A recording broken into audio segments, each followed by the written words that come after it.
Hi everyone, it's Rabbi Goldberg. This is not a Dvar Torah, it's not a shir, it's a quick personal message from my heart to yours. First of all, I want to tell you how much I miss you, how much we all miss you. We miss being together. We long for when every seat in the sanctuary will be full once again. It's been so hard not to see your faces, not to hug you, shake your hand, not to look into your eye, and not to hear about how well you and your family are doing. But know we care about you. We have an incredibly large shul, we're very blessed, but it makes it hard to be in touch with everyone. The rabbis are doing the best that we can, and we appreciate your patience, we appreciate your confidence and your trust.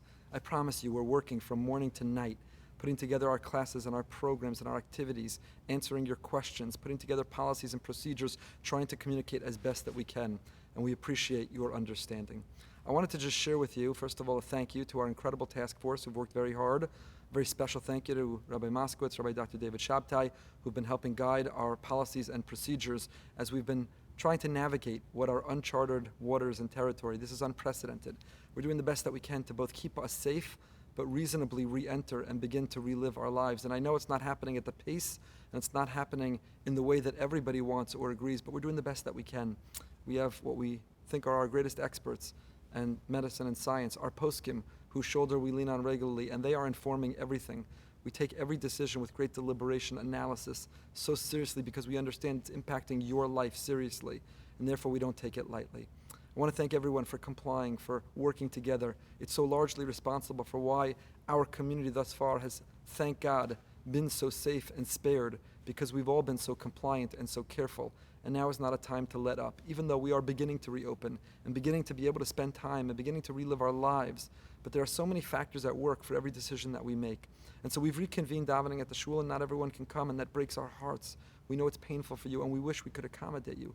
But there's not only the concern of the contagion of a virus, which could compromise the vulnerable population by age or by illness, but rather there's the heat, the humidity. As someone who's been davening for just a couple days outside with a mask, I can promise you I'm drenched by the end of davening.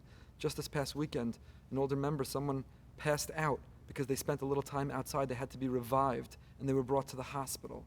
If you're not confident you can handle the heat, the humidity, and with a mask, the challenge of being able to breathe, our rabbis tell us God wants you to daven inside. God wants you to daven alone in a way you'll be healthy, than in a way that, God forbid, you could fall and crack your head. And so we're doing the best we can. We know not everybody agrees. We're not trying to deprive you or deny you of your autonomy, your decision-making, your free will. No one is trying to impose upon you, but we are a community.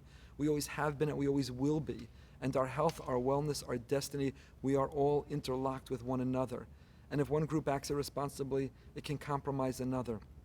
And so again, appreciate, please understand that we're simply doing the best that we can. These minyanim back at the shul couldn't happen without the great leadership of David Berger, Moshe Kamenetsky, to whom we're so indebted. It's been such a smooth and seamless transition. Over Shavuot, because we can't handle the numbers, we'll be creating neighborhood minyanim. You received an email, it has a link. Please go visit your neighborhood, sign up if you're eligible to participate. Almost every block and every development, there are captains and sub-captains.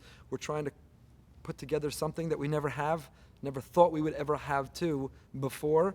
And again, only because of our incredible volunteers who've been working selflessly and tirelessly, please God, will we pull this off. We don't believe we should be reading the Torah outdoors. Our poskim have told us it's not proper honor and respect to the Torah, and moreover, that heat, that humidity can compromise the kosher status of the Torah. We will not be using shul Torahs, and none of the BRS rabbis will be participating in a minyan. Will we be hearing the Torah? And we ask you to honor as well. We know some people own a private Torah, and no one can stop you if you're going to read it, but please do so safely. The same person should do Hag B'Galila, read all 5 aliyahs and get all 5 aliyahs, and not share a Torah with anyone else if you're choosing to go that direction. Though again, if anyone asks, the shul's policy is not to lane at this time. We're trying to minimize the time we're together in those minyanim, and therefore we're starting at Nishmas and making our way through, reading the Torah reading and the Haftorah and the Megillah at home. If there's enough at the end of a minyan to say Yizkor, please, by all means, say Yizkor. And if not, there's nothing wrong with saying Yizkor at home. There's nothing wrong with saying Yizkor on our own, though there will be a Yizkor email that includes a Yizkor sermon and as well as some of the davening of Yizkor to be able to get some of the flavor of Yizkor together, even if we can't be together. I know there's a particular population who are hurting, who want to be able to be welcomed back, to come together, to convene. And please know our heart aches, it hurts that you're not with us at this time. You are the ones we turn to and learn from. You are the best daveners, and you are the ones who've lived life lessons, and your faith is contagious to all of us. We wish and we long for when we will be able to be together. But it's not just about the virus and dangers. It's not just about your willingness to go out to a supermarket, to a doctor, or elsewhere. It's about being outdoors under something organized by us, the community, the shul, the risk of dehydration, the heat, the humidity, a mask, and simply not a risk that our experts feel that we should be taking at this time. And we thank you for your sacrifice, for your compromise, for your willingness to try to keep everyone collectively safe. And we long for, hopefully, please God, soon, when we'll all be together, filling the seats of this sanctuary, arm in arm, hand in hand, voice in voice, singing, davening, dancing, loving one another as we do as a community. Thank you, my dear BRS family, for your compliance until this time.